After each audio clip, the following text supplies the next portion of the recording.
Donc, je pense, là, on n'a pas eu d'autres intervenants qui sont montés au niveau de la plateforme pour intervenir audiblement.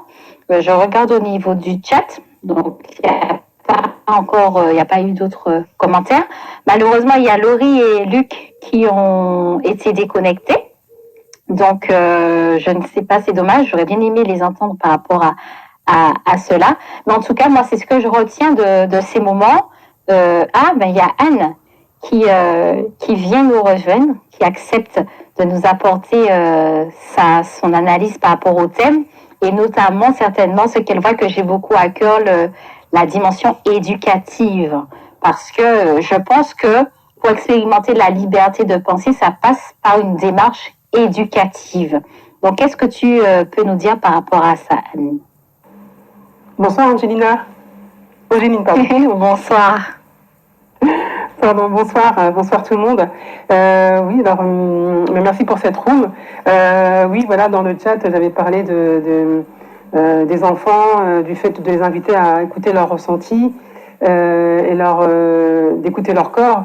Parce qu'en fait, c'est par rapport à tous les échanges qui ont été apportés, ce que ça me fait, ce que je me dis, c'est que c'est vrai qu'on est conditionné forcément par l'extérieur. Et moi la première. Et moi ce que j'expérimente au quotidien par rapport à mes enfants, c'est vrai qu'à un moment donné je me suis demandé comment les faire, les rendre plus libres finalement, plus autonomes, comment les amener à penser par eux-mêmes. Et ce que je fais, en fait, c'est que quand ils me demandent un conseil ou qu'ils ne savent pas se décider pour quelque chose, et ben je les renvoie vers eux-mêmes. Je les invite je leur pose des questions en fait. C'est vraiment tout simple ce que je vais partager, mais voilà, c'est comme ça que je vois les choses. Je leur dis, toi, comment tu vois les choses? Qu'est-ce que tu en penses? Comment tu ferais? Et comment tu te sens? Comment tu te sens dans ton corps là maintenant? Comment tu te sens quand tu penses à telle et telle chose?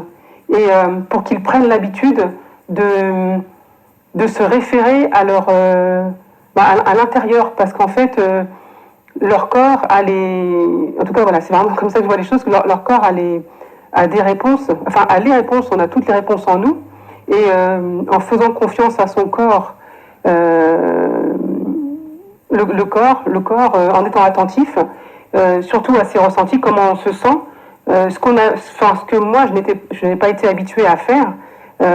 J'étais plus tournée vers l'extérieur à me référer au jugement des autres, à qu'est-ce que les autres pensent, à plus demander à l'extérieur parce que j'étais pas du tout connectée avec moi-même. Et donc, j'essaye d'habituer mes enfants à faire ça. Voilà, à leur dire, écoute-toi le plus possible.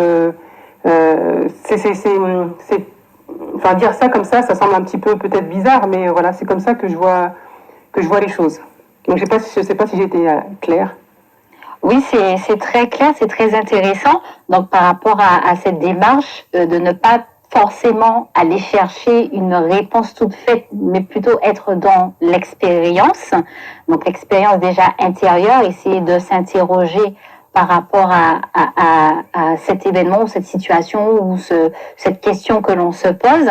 Et puis, moi, la question qui me vient par rapport à ce que tu dis, au niveau de la dimension intérieure, d'écouter son corps, s'écouter à l'intérieur.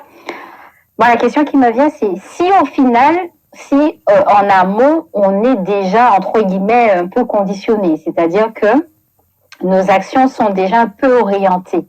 Quand on se réfère finalement à soi, ce soi-là, est-ce que comme il est déjà un peu, il a déjà un petit peu ses normes dans lesquelles il s'intègre, est-ce que ça ne biaise pas, en fait, est-ce que ça va pas forcément faire que on va quand même se référer à cette dimension conditionnée, on va plutôt être dans la méfiance, être dans la dualité un peu, comme parlait Emmanuel tout à l'heure. C'est la question que j'aimerais te poser, Anne. Qu'est-ce que tu penses par rapport à ça? Alors, pour les enfants, on va dire que c'est plus facile parce qu'ils sont moins quand même conditionnés par rapport aux adultes. Quoique, avec l'école, ça s'installe assez rapidement. Mais pour moi, en tant qu'adulte, je trouve qu'un travail de déconditionnement, entre guillemets, est important pour pouvoir enlever toutes ces couches, je dirais, de déconditionnement pour retrouver notre vraie nature. Pour retrouver sa vraie nature et pour retrouver sa vraie nature, parce qu'en fait, il y a le conditionnement familial, sociétal, il y a aussi ce conditionnement éducatif à l'école, etc. Et ça fait des couches et des couches, et en fait, toutes ces couches qui se superposent, il faut arriver à en enlever un maximum pour retrouver qui on est vraiment, parce qu'à un moment donné, on finit par se perdre dans tout ça et par ne plus savoir vraiment ce qu'on pense vraiment, qui on est vraiment. Et par rapport à pour revenir à cette liberté de penser, on finit par plus vraiment savoir et finalement on n'est pas vraiment libre. Donc cette étape de déconstruction, elle me paraît, en tout cas à mon avis, indispensable pour retrouver cette liberté de penser et retrouver vraiment, je le répète, qui on est vraiment. Je ne sais pas si ça répond à ta question. Oui, ça répond à ma question. Je trouve que c'est très intéressant. Je te demanderais alors, au niveau pratique, est-ce que tu peux nous donner un exemple d'action de cette fameuse déconstruction, déconditionnement dont tu parles? Comment cela peut, selon toi, se faire au quotidien? Je vais prendre un exemple. Est-ce que pour toi, le déconditionnement ou la déconstruction, ce serait qu'on m'a toujours dit, par exemple, imaginons que, je vais prendre un exemple trash, par exemple, boire de l'urine, c'est pas bon. Et je vais me dire, c'est peut-être du conditionnement, je vais expérimenter, je vais boire de l'urine. Et donc, est-ce que c'est ça, par exemple, qui peut être être vu au quotidien comme un déconditionnement? Ou est-ce que toi, tu as une autre perception par rapport à ça? Comment pratiquement tu pourrais nous l'exprimer? Pour moi, ça passe par un travail personnel. Parce que là, toi, tu parles du quotidien, mais moi, je vois plus vraiment un travail personnel pour arriver à un travail vraiment en profondeur, d'être un accompagnement. Par exemple un accompagnement par un professionnel pour déconstruire tout ce qu'on a mis en nous et qui ne nous appartient pas finalement. Donc faire comme un travail de tri intérieur pour garder ce qui nous convient, ce qui nous correspond, et puis mettre en dehors de soi ce qui nous correspond pas, qui nous appartient pas en fait. Voilà comment je vois les choses. Donc, mais au quotidien, je ne saurais pas dire, je ne saurais pas répondre. D'accord, c'est très intéressant. Donc, tu as utilisé même le terme de tri. Donc à déconnexion, tu utilises plutôt le terme tri. Donc, ne garder ce qui correspondrait peut-être vraiment à nos orientations peut-être du moment. Et donc, si j'ai bien compris, ce travail intérieur dont tu parles, c'est plus au niveau, on va dire, conceptuel, c'est-à-dire au niveau des concepts, au niveau des idées, au niveau dans la dimension informelle. Maintenant, au niveau pratique, parce que moi, c'est ça effectivement, puisque c'est au niveau pratique, liberté de penser. Comme on dit, la pensée, ensuite, elle se met en action. Tout à l'heure, Emmanuel et Bill disaient que pour être vraiment libre, il faut sortir de la dualité. Donc, je sors du ça c'est bien, ça c'est mal. Donc, je visualisais cette personnalité capable de fonctionner sans être enfermée dans ça c'est bien, ça c'est pas bien. Je vais apprendre. Et d'ailleurs, à cette visualisation d'une telle personnalité, je me disais, mais au quotidien, comment ça peut être gérable? Parce que lorsque on va poser des actes qui pour nous, parce que par exemple, je peux dire que je suis une personnalité, donc je suis pas dans la dualité, je ne me dis pas que ça c'est bien, ça c'est pas bien, je pose l'acte, mais il y aura des répercussions sur mon entourage. Il y aura une façon dont mes actions seront analysées, que ce soit dans ma sphère proche, plus ou moins élargie, et aussi par rapport, même on parle même de ce qu'on appelle la justice, par exemple. Donc, je me demandais, mais au quotidien, comment ça peut vraiment être expérimenté? Est-ce que c'est vraiment gérable pour certains? Est-ce que ce serait pas vu comme même finalement de l'anarchie? Donc, c'est cette question que je te pose déjà à toi, Anne. Et puis, s'il y a d'autres personnes qui sont dans la salle qui voudraient y réagir, notamment, pourquoi pas Emmanuel, parce que c'est toi d'ailleurs qui as parlé de cette notion de dualité. Ben justement, moi, ce que je me dis, c'est que ce travail intérieur profond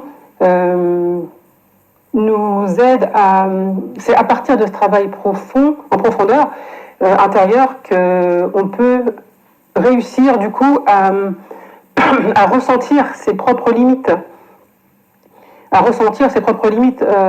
intérieures, et du coup comment expliquer, ses propres limites intérieures, et du coup à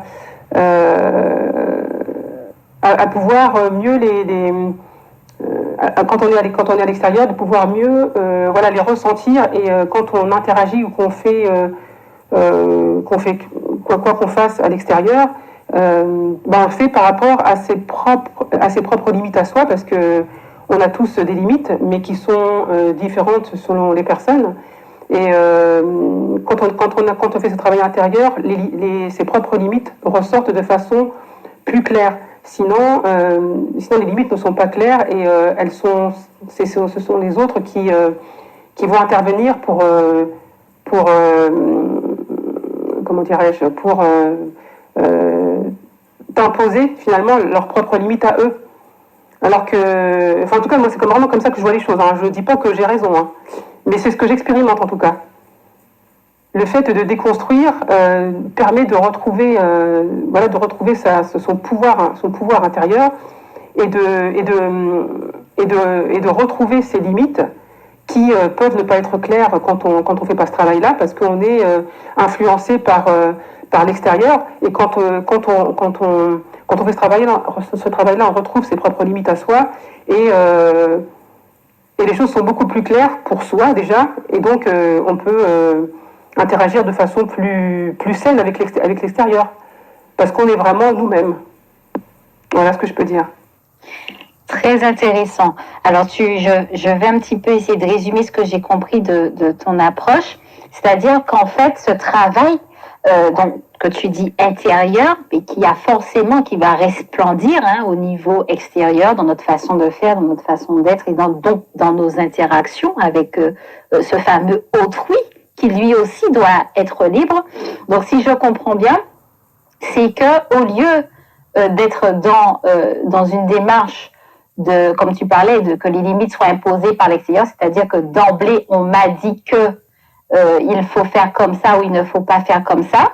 Donc, j'expérimente, je jote peut-être cette barrière-là, j'essaie d'expérimenter la chose, et donc, à ce moment-là, la conclusion que je vais tirer, même si, imaginons, au final, je me dis que cet acte-là, finalement, c'est pas un acte qui peut être forcément utile ou qui favorise mon épanouissement, la conclusion que j'aurai, elle sera le fruit d'une expérimentation propre, et non pas de ce que l'on m'aura dit et que j'aurai tout simplement accepté sans avoir expérimenté, et donc pouvoir me faire une propre opinion. Donc, c'est comme ça que je comprends un peu ce que tu as utilisé comme terme limite, c'est-à-dire que finalement, entre guillemets, ce que je vais poser comme acte, ce que je vais concevoir, ne va pas être le fruit uniquement de ce qu'on m'aura dit, mais va être déterminé par les conclusions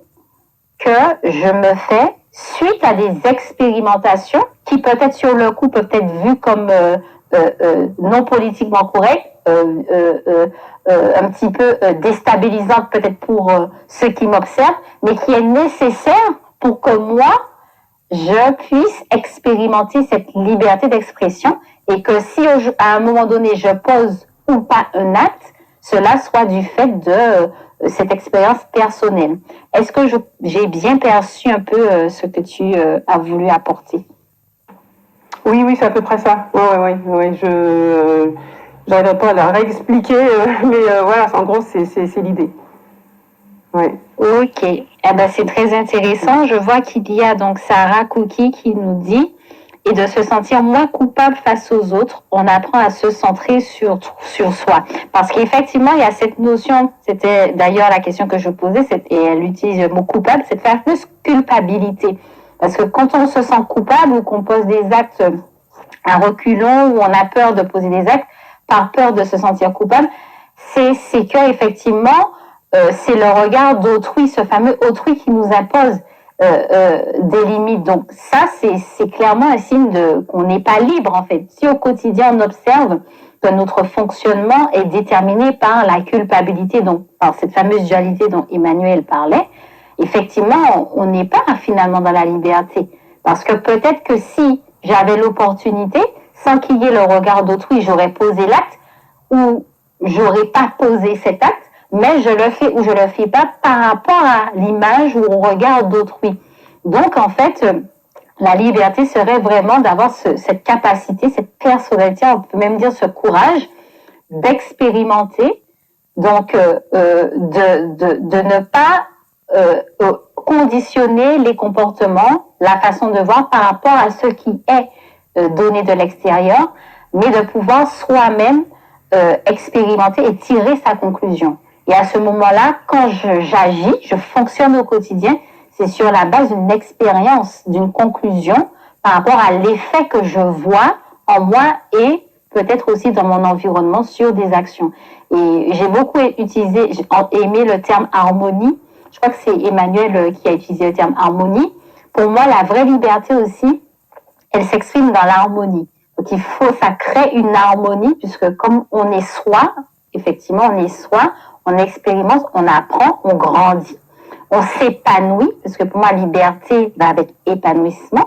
Donc, on s'épanouit, forcément, cela génère des interactions harmonieuses avec les autres. Et quand on est constamment dans la frustration, dans la culpabilité, limite dans ce qu'on appelle l'hypocrisie au quotidien, puisqu'on pense, on a des opinions, on pose des actes par rapport à ce qu'on se dit qu'il faudrait, qui est bien ou qui est mal, on ne se permet pas d'être soi, donc on est finalement on est dans une frustration, on n'est pas en harmonie avec soi, et c'est ça souvent qui génère donc la disharmonie, les conflits, les tensions avec les autres. Alors que bien souvent on nous fait souvent croire que non, au contraire, si on est trop libre, si on se permet trop d'expérimenter des choses, on va créer des tensions. On va créer une disharmonie avec l'extérieur. On va se mettre en porte-à-faux. On peut perdre des amis ou autre chose, ou voilà, heurter les autres. Alors que, au contraire, moi, je me dis, si effectivement, j'ai par exemple, des amis, des personnes qui m'apprécient, que j'apprécie, en fait, mon objectif, c'est que je m'épanouisse, c'est qu'ils s'épanouissent. Donc, en fait, notre relation serait optimale si l'un et l'autre, on s'épanouit pleinement. Et dans cette conscience-là, on cultive en fait la liberté et en soi et en l'autre. Et au contraire, la liberté de l'un ne s'arrête pas là où commence celle de l'autre. Donc, je ne sais pas qu'est-ce que vous pensez par rapport à ça. Je vais vous laisser réagir. Déjà, Anne, qu'est-ce que tu peux dire? En fait, voilà, je vais réagir par rapport à ce que tu viens de partager. Et je suis complètement d'accord avec toi. Quand on devient soi-même, quand on arrive à se libérer de tous ces conditionnements, on peut à un certain moment donné avoir des amis, et en fait quand on se transforme, qu'on change et qu'on devient soi-même, on peut perdre sur le chemin des amis parce que parce que ce changement il impacte la relation, et c'est là qu'on voit vraiment si la relation elle peut tenir, parce que comment dire, quand on devient nous-mêmes, la personne nous accepte pas comme ça, c'est que c'est pas vraiment une amie ou un ami. Donc voilà. Et puis il y a autre chose que je voulais dire aussi, mais je sais plus, j'ai oublié, ça va peut-être revenir après. Voilà ce que je voulais dire pour l'instant. Merci beaucoup. Effectivement, oui, cette dimension, parce que quand j'écoutais d'ailleurs tous les échanges et plus moi-même je réfléchis dessus, en fait, la liberté, c'est quelque chose qui effectivement se vit même, s'expérimente au mieux même à plusieurs. C'est vrai que souvent, quand on pense à certains concepts, on les individualise beaucoup. C'est-à-dire que, par exemple, quelqu'un va dire, moi je veux être libre, c'est-à-dire faire ce que je veux, c'est-à-dire et donc totalement être insensible à la dimension plurielle qu'il représente et que l'environnement dans lequel il se trouve représente. Alors que la dimension, effectivement, pour moi, de liberté réelle, liberté de penser, elle est dans la pleine conscience, finalement, de l'importance de mon épanouissement pour l'épanouissement, participer à l'épanouissement de l'autre, entretenir des relations, en fait, harmonieuses. Et je pense que quand on est dans cette dimension-là, dans ce type de relation, effectivement, je crois que c'est lui qui parlait de fréquence, lorsqu'il y a peut-être des personnalités qui sont mutuellement dans cette fréquence, on a quelque chose de magnifique, en fait, moi, j'imagine. Et on a quelque chose de tout autre que ce qu'on voit généralement où, en fait, on a des relations qui sont invivables parce que l'un juge l'autre, l'un va scruter le comportement de l'autre au scanner, l'un va vouloir imposer à l'autre des limites et souvent on accepte par peut-être ignorance ce genre de fonctionnement parce qu'on se dit que c'est comme ça, c'est normal, c'est la norme, ou par peur effectivement d'être entre guillemets rejeté, alors que c'est peut-être nous limiter, si utiliser le terme de limite, c'est peut-être nous limiter et nous empêcher d'expérimenter des vraies relations pures, des vraies relations harmonieuses et épanouissantes. Parce que je pense qu'il est possible et que il y a, quand on d'ailleurs on expérimente, on entre dans cette dimension de fréquence d'expression de soi, mais on attire aussi des personnalités dans cette même dimension et on se permet donc d'expérimenter la vraie liberté de penser. Donc, voici ce qui me venait par rapport à ça. Oui, on t'écoute, Anne. Oui, ce que je voulais dire, Angéline, aussi, tout à l'heure, tu parlais d'hypocrisie, ça me revient. Et en fait, quand tu as parlé d'hypocrisie, ce qui me vient, c'est que finalement, on est hypocrite même sans le vouloir, involontairement, quand on dit pas vraiment ce qu'on pense à la personne en face parce qu'on veut pas blesser, on veut pas, on veut pas la blesser, on veut garder une relation, et surtout, parfois aussi, c'est la peur d'être rejeté. Et du coup, ce qu'on pense vraiment, on le garde à l'intérieur de soi ou on dit à une autre personne. Et tout ça parce qu'on n'est pas soi-même. Et quand on n'est pas soi-même, finalement, face à l'autre, on est hypocrite. Qu'on le veuille ou non, c'est de l'hypocrisie. Et voilà, c'est un terme qui est... Voilà, je le dis comme ça, c'est vrai que c'est dur, mais c'est vrai. Et quand on déconstruit et qu'on arrive à retrouver qui on est, on peut arriver du coup à dire les choses honnêtement à la personne en face et puis en pouvant assumer les conséquences de ce qu'on a dit. Et ça, c'est vraiment le fait d'être soi-même, de retrouver sa liberté intérieure et ça nous rend service à nous et ça rend service à l'autre en face aussi, aux autres. On se rend service à soi et aux autres en agissant comme ça. Très intéressant. Effectivement, moi aussi, j'ai cette approche que la liberté n'est pas individuelle, comme on nous le fait croire. Et donc, c'est pour ça, comme elle est individuelle, elle serait donc menaçante, puisque dès qu'on rentre dans une dimension d'individualité, on rentre dans quelque chose finalement qui peut être menaçant pour l'autre. Dans individualité, il y a altérité. Et dans individualité, individualisme, il y a égoïsme, égocentrisme. Et donc, finalement, tout un potentiel menaçant pour l'autre, alors que vraiment, je pense que quand on expérimente la vraie liberté, cette liberté de penser, le fait de se laisser s'épanouir, de se laisser expérimenter, de se laisser comprendre les choses, d'apprendre, d'acquérir une connaissance pratique, pragmatique. Effectivement, là, au contraire, on est dans la pluralité. Donc, on devient une bénédiction pour les autres et on resplendit pour les autres et donc ça devient un modèle qui aussi peut impacter et permettre à d'autres de s'épanouir. Donc c'est pas vu comme cette fameuse menace telle qu'on veut, qui est souvent arborée pour que chacun finalement s'enferme dans les limites, mais au contraire, c'est au contraire une bénédiction pour les autres. En tout cas, moi, c'est l'approche que j'ai. Donc, je fais un petit tour du côté du chat. Il y a Sarah Cookie. D'ailleurs, Sarah, hein, je t'invite à prendre la parole. On approche à la fin. On va essayer de terminer à 20h30. Donc, s'il y a un petit mot que tu veux nous dire audiblement, tu peux le faire. Je vais partager d'ailleurs à tout le monde ce que tu nous partages en écrit. Donc, tu dis que donc ta première intervention, tu dis, et de se sentir moins coupable. Donc, on en avait parlé, la culpabilité. On apprend à se centrer sur soi. Et j'ai appris à être libre en dépit du regard des autres. Et tu dis, après, je pense qu'on a un devoir de réserve sur notre avis sur autrui. Là, c'est intéressant. Est-ce que tu peux prendre la parole pour pouvoir clarifier ce point? Et puis, donc, il y a Emmanuel Lévy qui nous dit, la question pour les enfants est de savoir pourquoi nous les mettons à l'école. Donc là, c'est une grosse question. C'est un pavé dans la mare que tu nous lances, Emmanuel. Je ne sais pas si Anne, tu as envie de répondre. Est-ce qu'on sait vraiment pourquoi on les met à l'école? Est-ce que ça aussi, c'est pas encore, on fait parce qu'on nous a dit de faire? Ou est-ce qu'on a vraiment une vision? On est conscient de la portée de cet acte-là. Qu'est-ce que tu peux dire par rapport à la question d'Emmanuel? Oula, sacrée question. Sacrée question, on est conditionné. Enfin, je parle pour moi. J'ai mis mes enfants à l'école parce que c'est comme ça. Moi, mes parents m'ont mis à l'école.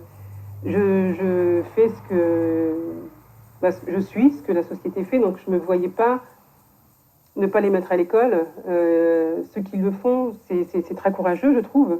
Ceux qui font l'école à la maison, etc., je trouve que c'est vraiment très courageux. Moi, en toute franchise, je ne m'en sens pas capable. Donc, voilà ce que je pourrais dire là-dessus. Très intéressant. Donc, merci Sarah de nous avoir rejoints. Comme ça, tu pourras davantage clarifier donc ce droit de réserve que tu émets sur notre avis sur autrui.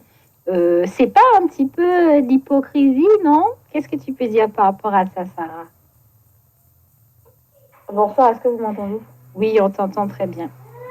Oui, ouais, je peux, parce que là, je suis en train de travailler, donc je vais rapidement intervenir. Après, je vais redescendre pour fermer mon micro. D'accord. Donc, ce que je disais, c'était par rapport à l'intervention de Anne qui parlait justement de l'hypocrisie. Je me dis que c'est pas forcément de l'hypocrisie. Ce n'est pas parce qu'on pense quelque chose, même si, on est dans ses droits, qu'on est forcé de le dire.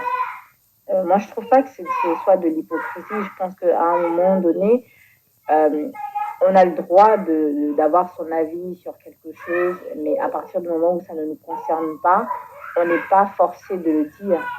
Et encore plus lorsque on sait que cette chose peut blesser la personne en face de nous. Voilà, pour moi, je considère pas ça comme de l'hypocrisie, je considère ça même comme du respect aussi. C'est ce qu'on dit aujourd'hui aux gens, que quand tu n'as rien de positif à dire, il vaut mieux que tu te taises. Parce qu'au fond, voilà, c'est du respect. C'est ça, c'est vivre en société, savoir, comme on l'a dit tout à l'heure, ta liberté s'arrête là où la mienne commence.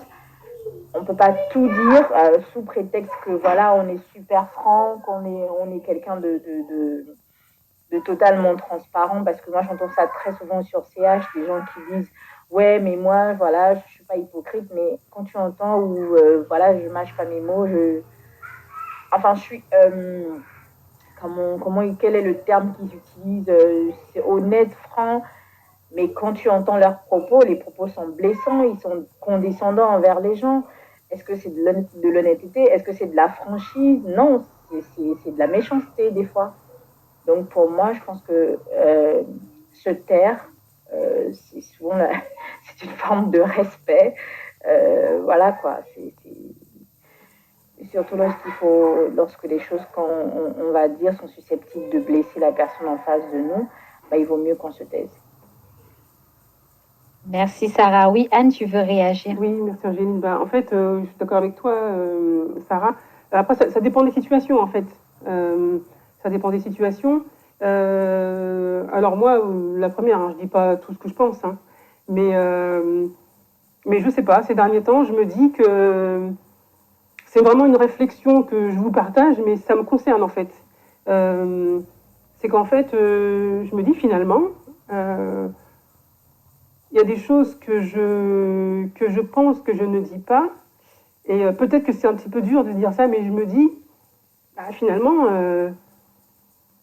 c'est de l'hypocrisie de ne pas dire les choses, et je m'efforce, j'ai envie de tendre vers ça, de dire le... Et après, ça dépend comment on dit les choses aussi, parce qu'il y a dire et dire, quoi. Il y a une façon de dire les choses. On ne peut pas balancer les choses comme ça. On peut tout dire. Moi, je pars du principe qu'on peut tout dire, mais il y a des façons de dire les choses. Et pour moi, on peut tout dire. Mais je le redis, je tends vers ça, mais ça ne veut pas dire que moi, je suis complètement... que je dis tout ce que je pense, hein, c'est clair. Mais plus ça va, plus j'ai envie d'aller vers ça, parce que je trouve que c'est plus sain. Voilà, même si c'est vrai que c'est pas du tout évident. Oui, je trouve très intéressant ces deux, en fait, c'est ce point que Sarah a mis en lumière, parce que le terme qui me venait, c'est la notion d'intention. C'est-à-dire qu'on peut poser un même acte. Au niveau de l'apparence, ça peut être vu comme la même chose. Mais au niveau de l'intention, ça n'a rien à voir. Et en fait, tout, c'est une question d'intention. C'est l'intention qui détermine même la nature et qui révèle finalement le fond à partir duquel je pose l'acte. Et c'est surtout ça, en fait, qu'il faut questionner de l'intention. Et c'est même là aussi qu'on revient à cette notion de liberté. C'est-à-dire que la conception qu'on aura de la liberté aussi, ça va aussi déterminer nos intentions dans les interactions. Donc, pour beaucoup, la liberté, ce sera un moyen de justifier l'individualisme, l'égoïsme, l'égocentrisme. Donc, c'est que je me coupe, je m'enferme dans ma bulle, donc dans ma façon de faire, dans mes intérêts, ce que j'appelle propres, qui finalement révèle que je suis un être conditionné, sans le savoir peut-être. Et donc, je ne suis pas conscient de la dimension plurielle et interactionnelle que je représente, de l'impact que je peux avoir sur l'autre, et même du fait que cet impact doit en soi être une bénédiction pour l'autre, être un élément qui va participer à l'épanouissement de l'autre. Donc, cette conception que j'ai de la liberté, qui pour moi est totalement conditionnée et qui est totalement utopique, illusoire, va faire effectivement que je vais utiliser des mots, hein, je vais parler de transparence, d'honnêteté, de franchise, même de liberté. Mais en fait, quelqu'un qui va pouvoir identifier mon intention va comprendre que l'intention en mouvement, c'est l'individualisme, l'égoïsme, l'égocentrique. Donc, l'égocentrisme. Donc là, on n'a en rien à faire à la liberté. Parce que, comme on disait, liberté, ça va de pair avec connaissance, et donc ça va de pair avec intelligence. La vraie liberté de penser, pour moi, elle s'exprime dans une clairvoyance, dans un discernement, dans une intelligence, même ce qu'on appelle la fameuse intelligence relationnelle. Et effectivement, parce que j'ai expérimenté, parce que je comprends les faits en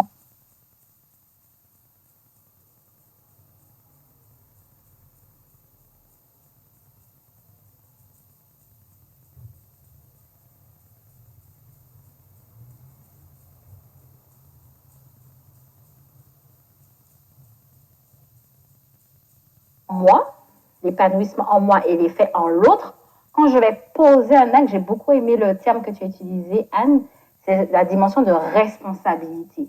C'est-à-dire que je vais être conscient de la responsabilité, de l'impact de mon acte. Maintenant, je vais le poser ou je ne vais pas le poser, pas parce que, par exemple, dans mon environnement social, une femme forte ou être franc, c'est tout dire et puis voilà, il faut être direct, comme un petit peu dans les environnements un peu chauds, avec voilà, les personnes qui on dit que c'est des gens de caractère. Donc finalement, pour montrer que j'ai du caractère, je vais m'aligner à finalement cette norme comportementale qui va faire que je vais balancer au visage de l'autre c'est entre guillemets ces 4 vérités ce que je pense, mais totalement pour moi ça on est en dehors de la vraie liberté parce que je suis en fait le reflet d'un type d'environnement totalement peut-être même des fois ordurier dont je suis la représentation sans savoir, alors que pour moi dans la liberté, la vraie liberté, il y a cette conscience de l'impact, cette responsabilité, cette prise en compte de l'effet en face, l'effet en soi et l'effet en face. Et c'est ça qui fait qu'on ne va pas avoir un comportement prévisible ou un comportement, on va dire, qui est tout le temps la même chose. C'est-à-dire que je ne vais pas forcément avoir tout le temps le même comportement parce que les enjeux ne vont pas être forcément tout le temps les mêmes. Et en étant dans cette pleine conscience, c'est en toute liberté que je vais par moment poser un acte, ne pas le poser par rapport à l'enjeu et à l'effet que je le sais qu'il aura sur moi et sur les autres. Mais quand je m'enferme dans l'individualisme, dans l'égocentrisme, je ne suis pas conscient de la portée des actes que je pose, je ne suis pas libre. Je suis sans le savoir le faisceau, un projectile d'un environnement qui est là pour nuire. Et ne sachant pas que quand je nuis à l'autre, n'étant pas détaché de ce qu'il représente, moi aussi je participe, je ne participe pas à mon épanouissement. Et donc c'est ça qui me venait un petit peu par rapport à vos approches. Donc il y a quelqu'un qui voulait intervenir. Non, juste te dire que j'ai beaucoup aimé ce que tu as partagé, Angéline. Ouais. Donc, et surtout le mot intention. Voilà. Le mot intention, vraiment, il est très puissant et c'est l'intention que tu mets dans tout ce que tu as expliqué, en fait. Je ne le retirerai pas aussi bien que toi, mais l'intention, vraiment, ça, tout part de là, en fait.